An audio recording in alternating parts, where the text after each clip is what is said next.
영적 판별 능력을 갖춰야 됩니다. 그래야 여러분들이 주님 오실 때까지 그리스도인은 늘 영적 전쟁이 오기 때문에 그것도 먼저 알아차리는 것도 여러분의 믿음의 생활에 큰 도움이 되는 것이. 저 사람한테 그냥 왔는갑다가 아니고 우리한테 다 모두에게 온 거예요, 사실은. 우리를 쓰러뜨리려고 온 거예요. 그게 한 사람을 쓰러뜨리려는 게 아니에요. 여러분 쓰러뜨려 버려야 지역교회가 복음 전하는 사람이 없어지지 않습니까? 이번에 가보시 놀랬죠? 그 사람도 초코파이 나눠주고 있어요. 우리 복음 전도지 나눠줄 때. 우리는 지옥 가지 말라고 전도지 나눠주고 있는데 우리 지역 가서 그 사람들은 초코파이 먹고 뭐 어떻게 하면 꼬시는 것밖에 더 돼요. 이게 전라북도에서 복음을 올바로 선포하는 곳이 이 전주성경 침례교회가 지금 사탄 마귀 입장에서는 눈에 가시예요. 어떻게 저거 없애버릴까 지금 이게 아주 혈안이 되어 있는 것이에요. 그걸 염두에 둬야 되는 것이에요. 자, 우리 오늘 주제 설교를 하고 있습니다. 세대적 진리, 하나님의 경륜에 대해서 우리가 지금 공부를 하고 있죠.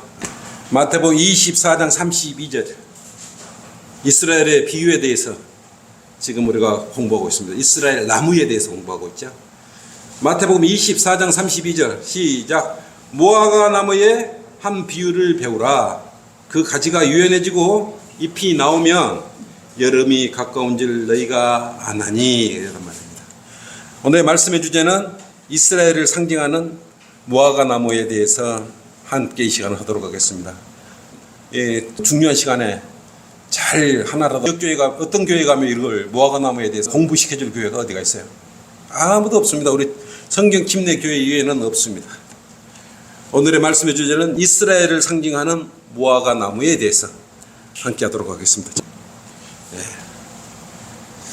이스라엘을 상징하는 세 가지 나무가 있다고 그랬어요. 포도나무가 있다고 그랬죠, 첫째. 또 오늘 배울 무화과 나무가 있어요. 또 무슨 나무가 하나 있어요? 올리브 나무가 하나 있어요.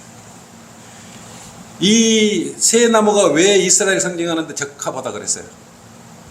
가나안 땅에 지금 팔레스타인 땅에는 이 세 가지 종류 나무가 무성하게 잘 자라고 있어요. 그리고 상품이 돼갖고 판매까지 되고 있는, 실질적으로 우리나라에 무궁화 꽃이 많이 있듯이 그렇게 많이 자생하고 있는 나무들이에요. 전 시간에 포도나무는 이스라엘의 무엇을 상징한다 그랬어요? 포도나무는 이스라엘의 무엇을 상징한다 그랬죠? 포도나무, 영적 특권을 상징한다 그랬어요. 영적 특권. 그 다음에 다음 시간에 올리브나무에서 우리가 공부를 할 거 아니야? 올리브나무는 무엇을 상징해요? 종교적 특권을 상징하고 있는 것입니다. 이 시간에 우리가 함께 알아볼 무화과 나무는 뭘 잘 개견해서 이 세 가지는 성경을 읽을 때 이걸 음미하면서 읽으면 여러분의 향상된 진리를 얻을 수 있는 것이에요. 무화과 나무는 이스라엘의 민족적 특권을 상징하는 거예요. 그래서 민족적, 영적, 종교적 특징을 가지고 있다. 이걸 알고 여러분의 이 이스라엘에 상징하는 나무에 대해서 공부를 하시면서 하면은 구약에 많이 나오죠. 무화과 나무 나오고 자꾸 신약에서 무화과 나무에서 비유를 배워라. 뭐 포도나무 나오고 올리브나무 나오는데 이게 도대체 무슨 의미가 있는 거야? 그냥 이렇게 무화과 나무인갑다 이렇게 넘어가는 게 아니고 이런 상징적 의미를 염두에 두고 성경책을 말씀을 읽어가면 여러분에게 큰 도움이 된다 이거예요. 네. 예수님께서 십자가에 못 박히시기 전에 올리브산에 앉으셨지 않습니까? 그래서 제자들이 세 가지를 질문을 했어요. 세상 끝에 대해서. 언제 이런 일이 있겠으며 주께서 오실 표적과 세상 시대의 끝의 표적이 어떤 것이 있는지 우리에게 말씀해 주소서라고 제자들이 예수님한테 말씀을 드렸던 것이에요. 마태복음 24장 3절 펴져 있죠? 주께서 올리브산 위에 앉으셨을 때 제자들이 조용히 나와서 말씀드리기를 언제 이런 일이 있겠으며 주께서 오실 표적과 주께서 오신다면 어떤 표적이 있을 것이고 세상 끝의 표적이 어떤 것인지 우리에게 말씀해 주라 그랬어요. 제자들이. 그러니까 세 가지가 제시했잖아요. 첫째 뭘 제시했어요? 멸망의 가증한 것들이 나타난다고 첫째 제시를 했어요. 예수님께서. 적그리스도가 나타날 것이라고 예표하고 있죠. 데살로니가 후서 한번 데살로니가 후서 2장 1절에서 4절. 이게 첫 번째 표적이었던 거예요. 예수님께서 제자들이 마지막 때에 나올 표적과 어떤 징조가 있겠나이까 라고 물어봤지 않습니까? 그래서 첫째는 멸망의 아들이 나타난다 그랬는데 데살로니가 후서 2장 1절에서 4절 한번. 자, 찾으셨죠? 형제들아, 우리 주 예수 그리스도의 오심과 예수 그리스도 오심과 그 앞에 우리가 함께 모이는 일에 관하여 이제 너희에게 오시는 일은 뭐예요? 재림하실 때 이제 너희에게 간구하노니 영으로나 말로나 또는 우리에게서 받았다고 하는 편지로나 그리스도의 날이 가까웠다고 마음이 쉽게 흔들리거나 두려워해서는 안 될 것이라 그랬어요. 3절에 아무도 어떤 모양이라든지 너희를 미혹하지 못하게 하라. 이는 먼저 배교하는 일이 이르지 않고 또 그 제2의 사람 곧 멸망의 아들이 나타나지 않고서는 그날이 오지 아니니라 그랬어요. 근데 지금 보면 배교 시대잖아. 사람들 틈만 나면 배교해 버리자만 하나요. 지금 라오디카 교회 시대는 많은 사람들이 모이지는 않는 것이에요. 성경 말씀이 그래요. 기록되기를. 지금 배교가 이루어지고 있다는 것이에요. 또한 4절로 뭐라 그랬습니까? 그는 대적하는 자며 또 하나님이라고 불리는 모든 것과 숭배받는 대상 위에 자신을 높여 하나님의 성전에 앉아 하나님처럼 보여 자신을 하나님이라고 하느니라. 이 말이 뭔 말이에요? 요건 대환란 때 보면은 이 적구 멸망의 아들이 보좌에 앉아가지고 통치하는데 중간 지점에 자기의 본색을 드러내는 거죠. 본색을 드러내서 이 통치를 하는 거예요. 이때가 이제 마지막 때인 거예요. 마지막 때. 멸망의 마지막 때가 오는 것이에요. 다니엘서 9장 27절 한번 보실래요? 다니엘서 9장 27절. 지금 마지막 때에 대한 표적에 대해서 우리가 공부하고 있어요. 그가 많은 사람들과 더불어 한 주 동안은 한 주 동안은 7일이잖아요. 7일. 7년 대환란이에요. 한 주가 7일이잖아요. 7일 대환란 동안은 언약을 확정하고 그 주의 중간에 3년 반쯤 돼서 그가 희생자와 예물을 금지시킬 것이며 그는 가증함으로 학살시킴으로 항폐하리니 진멸할 때까지 할 것이며 정해진 것이 항폐하게 한 자에게 쏟아지더라 하더라 이렇게 말씀하고 있습니다. 적그리스도가 예루살렘 성전에서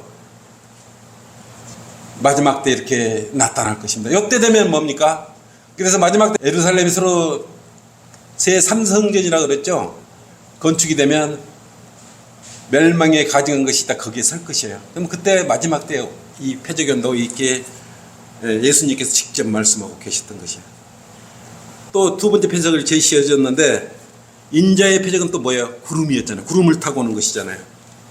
근데 인자의 표적은 구름을 타고 올라가셨다가 구름을 타고 내려오신다는 표적이 이루어지는 것이에요. 올라갈 때 어떻게 가서 구름과 함께 올라가셨잖아요. 사도행전 1장 9절 한번 봐보세요. 이 표적을 보셔요. 이것이 하나의 표적이에요. 사도행전 1장 9절 8절부터 보세요. 그러나 성령께서 너희에게 임하시면 너희가 능력을 받으리니 그러면 예루살렘과 온 유대와 사마리아 땅끝까지 이르러 너에게 증인이 되라. 뭐냐면 9절로 주께서 이런 일들을 말씀하신 후에 그들이 보는 데서 많은 사람이 봤죠. 500명도 있었고 제자들도 있었잖아요. 보는 데서 위로 들려 올라가시니 구름이 그들의 시야에 준 것이라. 구름과 함께 올라가셔 버렸던 것이요. 이것이 주님께서 다시 오실 표적이 되는 것인데 내려오실 때 마태복음 24장 30절 한번 보세요. 마태복음 24장 30절. 이것은 이제 주님의 재림의 표적, 이제 내려오실 표적도 구름과 관계가 되어 있는 것이죠. 30절. 그 후에 하늘에 있는 인자의 표적이 나타난다 그랬어요. 인자의 표적이 나타나지 분명히 나타나리니 땅의 모든 지파들이 통곡할 것이요. 이제 울어. 아, 진짜 예수님이 오시네. 지금 안 믿고 있잖아, 유대인들은. 예? 통곡할 것이며 또 그들은 인자가 권세와 큰 영광으로 어떻게 온다 그랬어요? 하늘에 구름을 타고 오는 것을 보리라고 했어요. 그렇지 않습니까? 이 모습 그대로 온다 그랬다가 마태복음 24장 30절로 그대로 오시는 거지 않았습니까? 이때 구름을 타고 오신다고 이 성경에 있잖아. 하늘에 구름을 타고 오는 것을 보리라. 그 모습 그대로 오리라. 이거예요, 여기. 이처럼 성경은 정확히 마지막 때에 대해서 또 주님 오실 때에 대해서 다 기록이 되어 있는 것이에요. 그 다음에 세 번째 표적이 있어요. 이게 이제 오늘 공부할 무화과 나무의 표적이에요. 이것은 세 번째 표적은 뭐냐 그러면 유대인들이 무화과 나무들이 쉽게 말해서 자신들의 땅으로 다시 돌아오는 것이에요. 이게 뭐예요? 회복이죠. 이스라엘의 회복이에요. 다시 돌아온다는 뜻을 갖고 있습니다. 마태복음 24장 한번 다시 펴보세요. 같이 한번 봅시다. 마태복음 24장 32절. 마태복음 24장 32절에서 35절까지. 무화과 나무의 한 비유를 배우라. 무화과 나무가 나오잖아요. 이거 잘 보세요. 무화과 나무는 뭐라고? 민족적 특권이라고 그랬어요. 이게 민족을 생각하면 돼. 무화과 나무에서는 이스라엘 민족을 생각하시라고. 무화과 나무의 한 비유를 배우라. 그 가지가 유연해지고 잎이 나오면 여름이 가까운 줄 너희가 아나니 이와 같이 너희도 이 모든 것을 보면 그 일이 가까이 곧 문들 앞에 이른 줄 알라 그랬어요. 다 온 거죠. 문 앞에 왔으니까. 진실로 내가 너희에게 말하노니 이 세대가 지나가기 전에 이 모든 일들이 이루어지리라. 그렇잖아. 하늘과 땅은 없어져도 내 말들은 결코 없어지지 아니하리라 그랬단 말이에요. 이것이 세 번째 무화과 나무의 표적인 것이에요. 여기서 아까 무화과 나무는 이스라엘을 상징하는 그러한 민족을 상징하는 그러한 특권을 가지고 있는 나무라고 말씀드렸지 않습니까? 근데 이 무화과 나무는 특징이 있어요. 여러분 무화과 나무 보면서 뭘 느꼈어요? 열매가 잎사귀보다 먼저 열려 있어요. 보셨어요? 여러분 잎사귀만 보셨어요? 열매가 열린 걸 보셨어요? 무화과 나무 왔을 때. 이제 몇 월 달에 받느냐가 차이가 있겠죠? 근데 대부분 무화과 나무는 열매가 먼저 보여요. 잎사귀보다 먼저 열린데 왜 그러냐면 사람들은 그러니까 잎사귀가 보이면 당연히 뭐가 있어야 돼요? 무화과 열매가 있어야 되지 않습니까? 근데 이 무화과 비유에서 예수님께서 무화과 나무를 가봤더니 잎만 무성하고 열매가 없었어. 열매가 없었잖아요. 그러니까 뭐라 그래서 저주를 해버렸지 않습니까? 아무리 열매를 찾아보려고 그래도 그 열매가 없은 게 저주를 해버렸어요. 무화과 나무는 뭐라 그랬어요? 이스라엘 민족적 특징이라고 여러분 마음속에 생각을 하고 들으셔야 돼. 이걸 무화과 열매만 생각하지 마시고 같이 염두에 두고 들으셔야 된다 이거예요. 마가복음 11장 12절 한번 해보세요. 예수님이 왜 그때 무화과 나무를 저주해 버렸을까? 마가복음 11장 12절부터 14절까지 시작. 그 다음날 그들이 베다니에서 나왔을 때 주께서 시장하신지라 저쪽에 있는 잎이 있다 그랬잖아요. 잎이 있는 한 무화과 나무를 보시고 거기에 뭔가 있을까에 가보셨어. 근데 잎 안 나와서 잎사귀만 보이는 거야. 에? 가보셨으나 잎사귀에는 아무것도 찾지 못하였으니 이는 무화과의 때가 아직 아니기 때문에 그랬어요. 이게 이스라엘 민족의 때가 아직 아닌 것이요. 이제 요거 같이 이제 생각하면서 보면 돼요. 네? 14절 예수께서 대답하여 무화과 나무에게 말씀하시기를 이후로는 영원히 내게서 아무도 열매를 맺지 못하리라고 하시니 제자들이 그 말을 듣더라. 근데 이 무화과 나무는 뭐야? 때가 아니기 때문에 그 열매가 없는 거예요, 사실은. 예? 근데 저주를 지금 내렸죠? 아직 무화과의 때, 이스라엘 민족의 회복의 때가 아니었다는 것이에요. 아직 지금 이스라엘 민족은 열매를 맺지 못하고 있는 것이야. 이스라엘 민족적으로 지금 예수님을 받아들이고 있습니까? 이스라엘은 하나님만 믿어요. 하나님만. 또 요즘은 하나님을 또 민족들 다 믿는 거 아니에요. 예수님을 인정하네요. 이스라엘 민족이. 유대 민족이 민족적으로 예수님을 하나님으로 인정할 때 그때 열매가 회개를 하면서 걔들은 이제 열리겠죠. 열매가. 그러면 예수님께서 왜 그 나무를 저주했어요? 이제 여러분 이유를 알겠어요? 간단하지 않습니까? 무화과 나무의 열매나 봉우리들은 잎이 나기 전에 봄에 열리는 것이에요. 봄에. 그래서 그 작년에 열린 무화과 나무 미처 다 익지 못하면 익어서 봄까지 6월까지 무화과 열매로 자라고 있는 것이 무화과 열매가. 그리고 6월 달에 무화과 나무를 따는 거예요. 그걸 처음에 무화과 열매가 처음에 그 해에 열린 무화과 나무는 8월경이나 돼야 따먹을 수 있는 건데 전년도에 열매로 익지 못한 무화과 나무는 봉우리는 그 다음 해에 열리는 것이에요. 근데 잎만무성이 열려. 그러면 예수님이 갔을 때는 뭐가 있어요? 작년에 열린 무화과 열매가 있어야 되잖아요. 없어. 잎만 있어. 열매가 없다고. 열매가 없어. 열매가 하나 보여야지. 그래서 예수님께서 그 때가 되지 않는 그 무화과 나무를 보고 저주해 보는 거 아니겠어요? 가을까지는 여물지 못한 열매는 겨울이 지난 후 초목이 소생하는 봄에 다시 여물게 되는 것인데 그것을 몰랐던 것이에요. 사람들은 그걸 모르잖아요. 지금 예수님이 지금 이 시점은 4월경이야. 그래서 빨라도 6월경이 돼야 무화과 열매를 볼 수 있었던 것이에요. 이게 때를 기다려도 열매를 맺지 못하는 이스라엘 민족 무화과 나무를 저주해버린 거 아니겠어요? 잎사귀가 겨울을 난 무화과 나무에는 그 전 해에 여문 열매도 남아 있어야 되는 것이에요.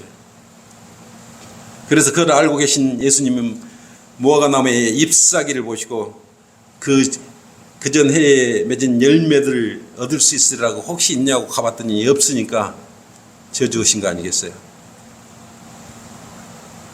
가봤더니 작년에 열린 무화과도 아무것도 없어. 그냥 여러분 어떤 열매를 기대하고 농사 짓고 가는데 열매는 없고 고구마를 심었는데 잎만 무성하고 고구마는 없으면 어떡해요? 화가 나지 않겠어요? 열심히 땀 돌리고 농약도 주고 그러는데 열매가 없어. 이거 내년에는 이제 고구마 안 심어버려야지 이런 생각도 가지지 않겠어요? 잎만 무성한 그 위선 때문에 예수님께서는 무화과 나무를 저주해버린 것이죠. 이 무화과 나무의 비유를 이스라엘에 적용하는 것은 아주 간단합니다.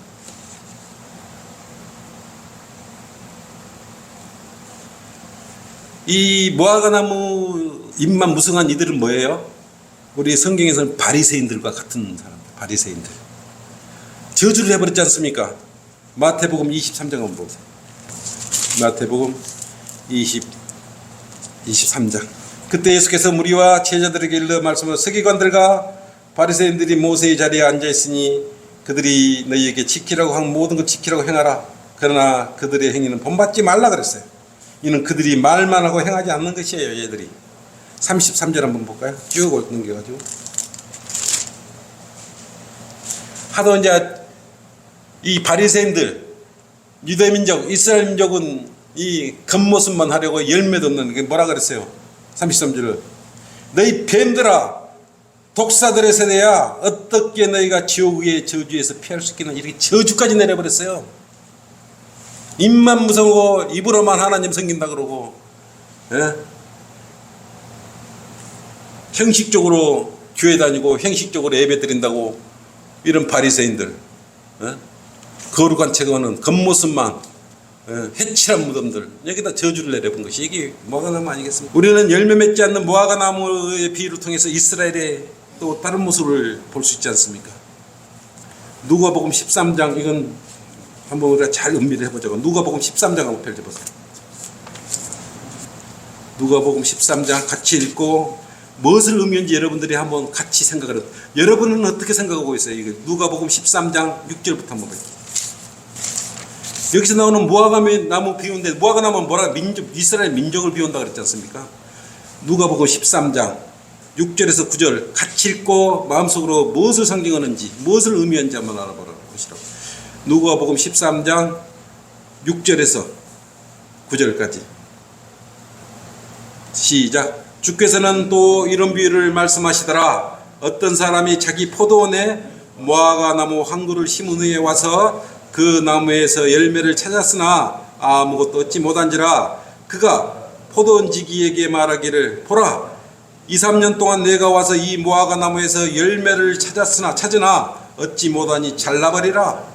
어찌하여 이 쓸데없이 땅만 버리냐 하고 하니 그 포도원 지기가 주인에게 대답하여 말하기를 주여 금년만 그대로 두소서 그러면 내가 그 주위를 파고 거름을 주리이다.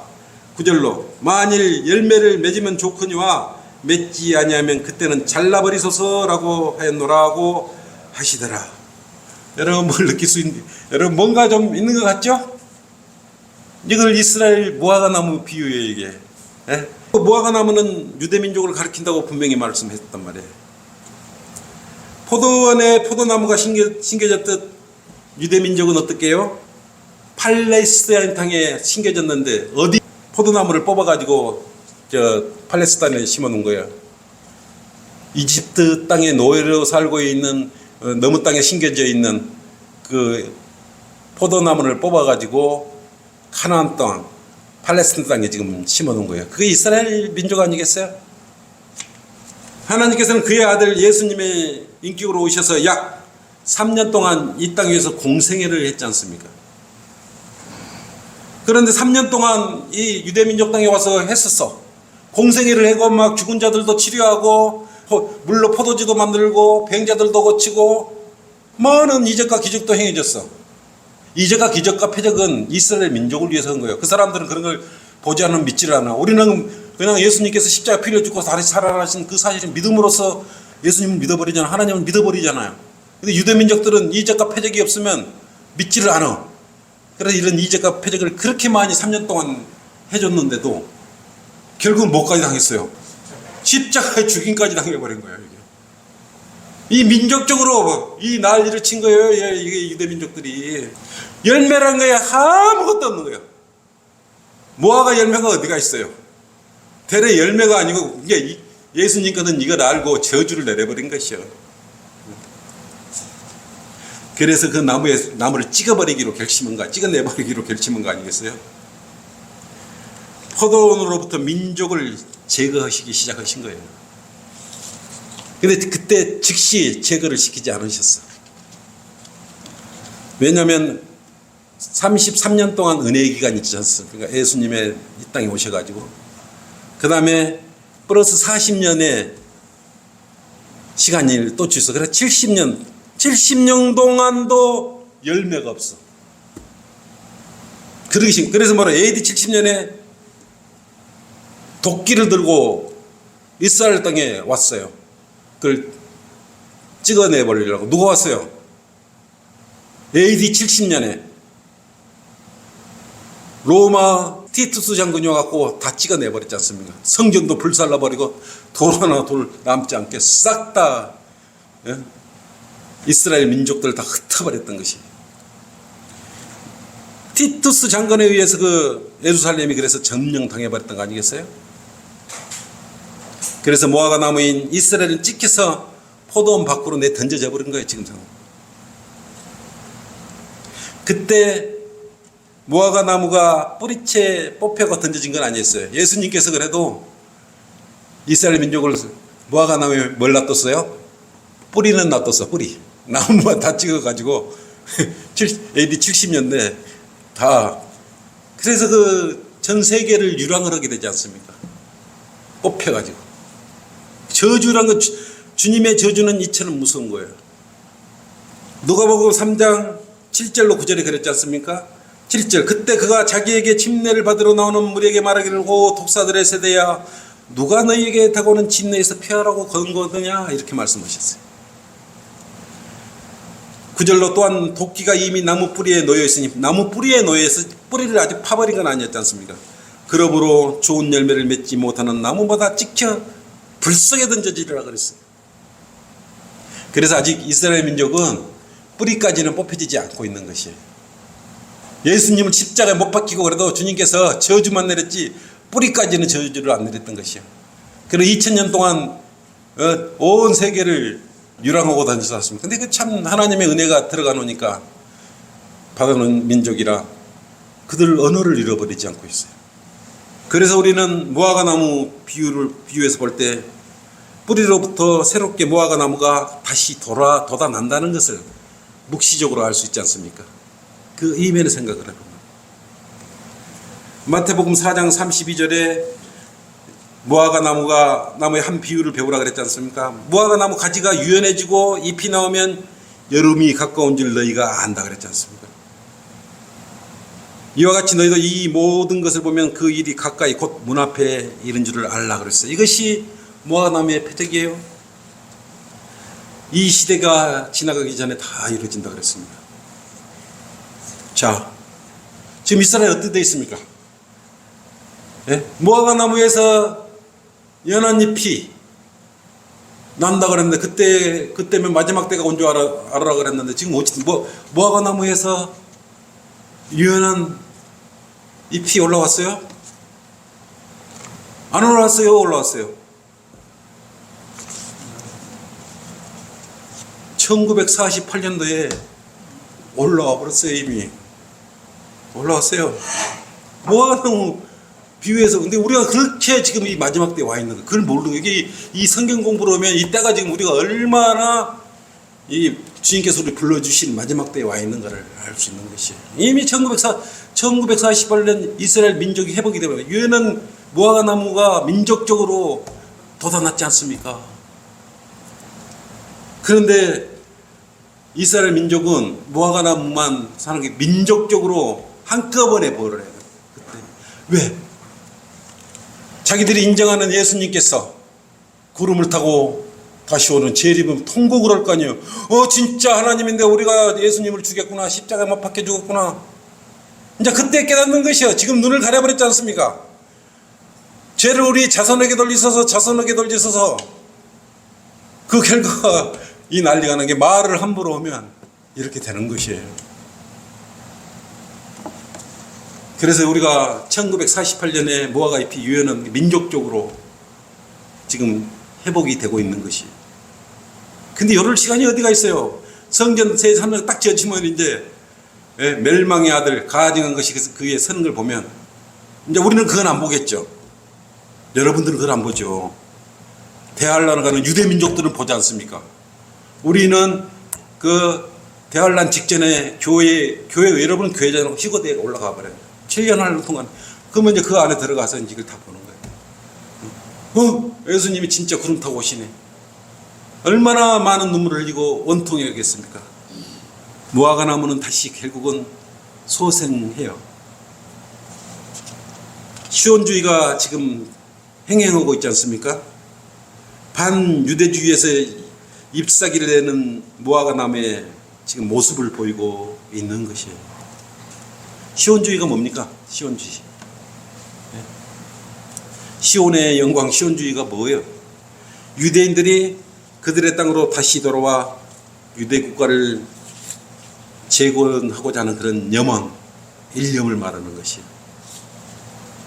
시온주의는 종교적, 경제적, 정치적인 세 모습을 가지고 있어요. 세 가지 모습을 가지고 있어요. 여러분 이건 기억해 놓으셔요. 지금 이 시대에 반영되고 있기 때문에 그러는 것이에요. 시온주의는 종교적, 경제적으로, 정치적으로 세 가지 모습이 있다. 첫째, 종교적인 국면에서 우리가 살펴보면 그들이 성전을 재건하여 구약에 기록된 방법으로 재건이 되면 뭐를 하려고 유대인들이 재건하려고 그러는 거예요. 걔들은 구약의 하나님을 믿지 않습니까? 구약은 뭘 해서 하나님한테 제사를 지냈어요. 네? 그래서 이 종교적으로 자신들의 신앙이 부활되는 걸로 염원을 두고 있기 때문에 그래요.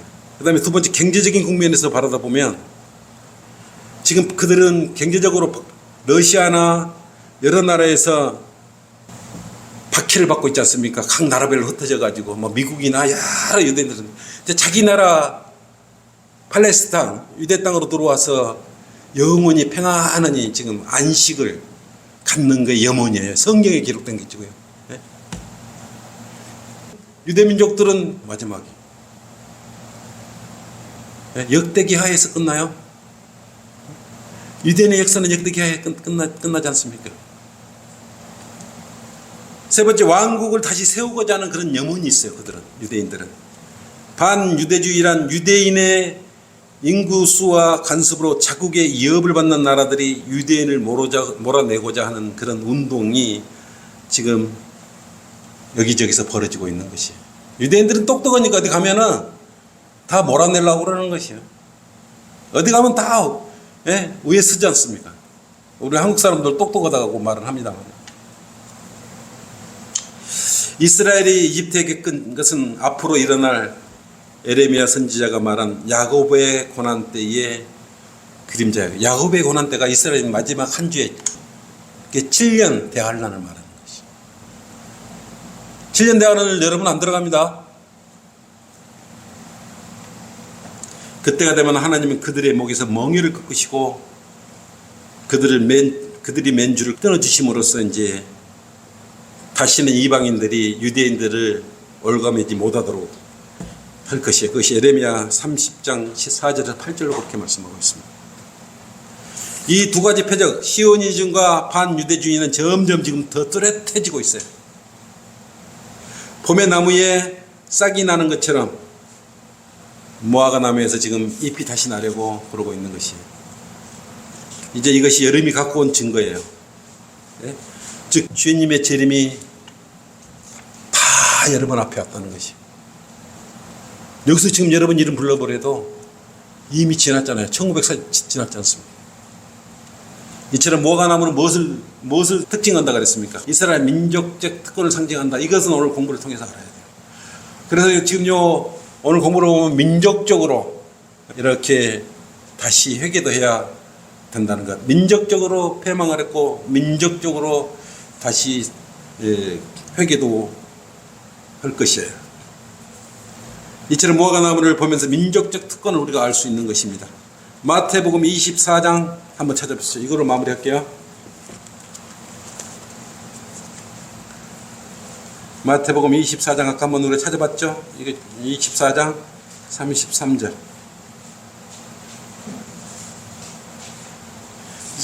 이것이 우리가 무화과 나무에서 배울 수 있는 이스라엘 민족을 통해서 상징하는 이것을 통해서 우리 그리스도인이 배울 수 있는 것이 주님 오실 때가 됐구나. 지금 이미 넘어버렸구나 이런 생각을 가진 이미 넘었다는 생각을 여러분이 가지면 바르게 판단하고 있는 것이에요. 자, 마태복음 24장 33절에서 35절로 읽고 마무리하도록 하겠습니다. 33절부터 시작. 이와 같이 너희도 이 모든 것을 보면 그 일이 가까이 곧 문들 앞에 이른 줄을 알라. 진실로 내가 너희에게 말하노니 이 세대가 지나기 전에 이 모든 일들이 이루어지리라. 하늘과 땅은 없어져도 내 말들은 결코 없어지지 아니하리라. 아멘. 자, 이걸로 오늘 이스라엘 무화과 나무에 대한 비유에 대해서 우리가 그리스도인이 어떻게 이걸 우려고 결부시킬 수 있는가? 주님 오실 때가 다 됐구나. 이거 보면 바로 느낄 수 있지 않습니까? 그래서 여러분 더 열심히 주님을 섬기는 것이 감사합니다.